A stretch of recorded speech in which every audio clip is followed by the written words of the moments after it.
Peace, family. It's your boy Tez, the local financial ninja, providing everyday knowledge on personal finance and money matters. So today, what I want to talk to you about is trust accounts.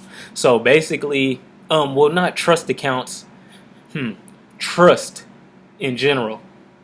Okay, let's back up. So today, I want to talk to you about trust. So everybody know about the term, trust fund baby. So and that's usually associated with some kind of wealthy kid or something like that. So basically, the way that you pass on that wealth, or one of the ways that you can pass on wealth that's popular amongst affluent people and more wealthier people, is the use of trust. So what a trust is a legal fiduciary agreement in which one person possesses property on for the benefit of another person. That's where the whole term trust fund baby comes from, because when you was born, somebody already possessed an amount of wealth or an asset to give you. Then when you got older, hey, somebody just threw you a small loan of $1 million and you have that. That's where the whole idea of a trust fund baby comes from. So that's all done through the use of trust. And a trust, like I said before, is basically an agreement where one person holds some property or some kind of possession for the benefit of another person. Most of the time it's in the form of money or in the form of property. Okay, so they have different kind of trusts. They have trust for, educational endowments, trust for different philanthropic organizations and charitable things like that. So, and then they have personal trust. They have what they different kind of trust, like a revocable trust or irrevocable trust and things of that nature. So I'm just gonna break it down to you and kind of talk a little bit more about the strategy. So let's keep it moving. So with the trust, you have the person who creates the trust, and that's called the grantor, or it goes by many other names. So you have the grantor, which is the person who makes the trust, and you have the trustee, the person that's assigned to, that's responsible for the trust and doing what they want with the possession or the property to act on the benefit of the grantor.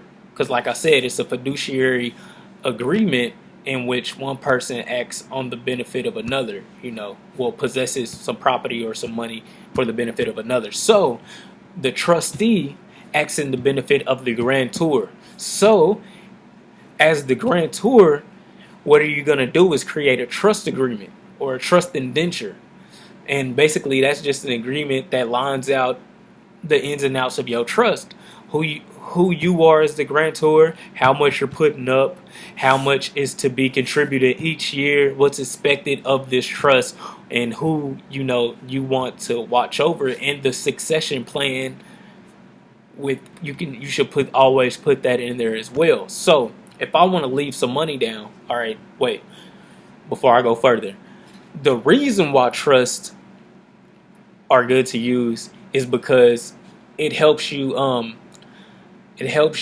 get past certain legal things, such as the probate courts. So it makes the death of a person in your family and the passing on of their property, it can be used to make that process a whole lot easier. Because I know, sometimes, people get older and they grow grudges or whatnot. Old people just be old. A lot of our family is, financial illiterate, so they don't know about the different options on their accounts and things like that. So they've never put anybody on their account. Then when they die, there's basically a break in the access to those funds from the family. So like the family can't even act on however much grandpa got in his account to use that for whatever you need to, whether it be burying the person or paying their bills off or whatever.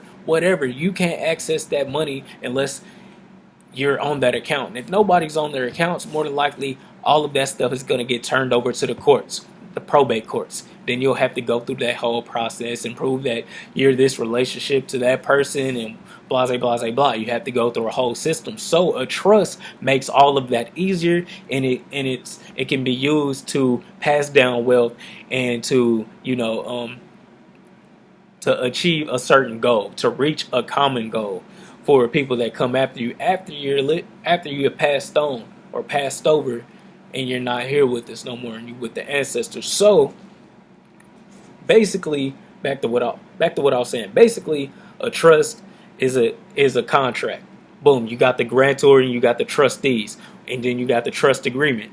Trust agreement that just lines out the A through the Z of what you want to happen with your trust, who you want to get it when you die, how it's supposed to be divided up or divvied up and stuff like that, and that's how that goes. Or you know you can make yourself the trustee and the grantor on the account, and it provides like a tax break. That money, that's a different kind of money. It works different with your taxes. So it just depends on how you got your money set up and how you want to set it up. But back to the whole main strategy of using the trust, which is passing down the wealth. If I want to leave something to my son, and then I wanted to go to his son, and I wanted to go to or not just his son, but the generations, my daughters, all the generations that come after me within my family, I can set up a trust. Boom. Trust, the Washington Family Trust, blase, blase, blah. Grantor to me, who I am, trustees, boom, boom, boom, boom. Then within the trust, I can have an agreement where it talks about the succession of the trustees. So that can be a loophole where, boom, when I sign it, and I'm still here, I sign it over to my kids as the trustees. But in the trust, it can say that when my kids die, it automatically goes to their kids, or whenever my kids have kids, they have to put their kids on here as the trustees, and they can have those different kind of agreements. So that creates a mechanism.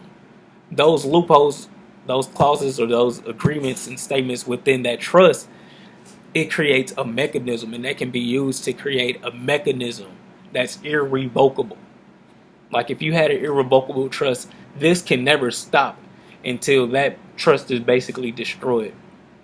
But you can also always write in agreements to where the trust can never go below this value, and that you can make everybody agree to maintaining the trust at a certain level and contributing to that much of their personal income to the trust as it goes from generation to generation. You can give each generation the responsibility of adding at least $10,000 to this trust, and then they can leave it alone and pass it on to the next generation. So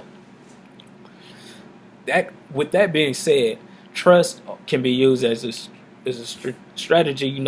It's one of the strategic methods to pass down wealth and to pass down affluence, man, to start that power. So just wanted you to know a little bit about that, man. Just stay on the lookout, read up on everything that I'm telling you about, and hey, man, we gonna keep on grinding. This your boy Tez, the local financial ninja, providing everyday knowledge on personal finance and money matters, family. Hey, I'm here. Let's do it.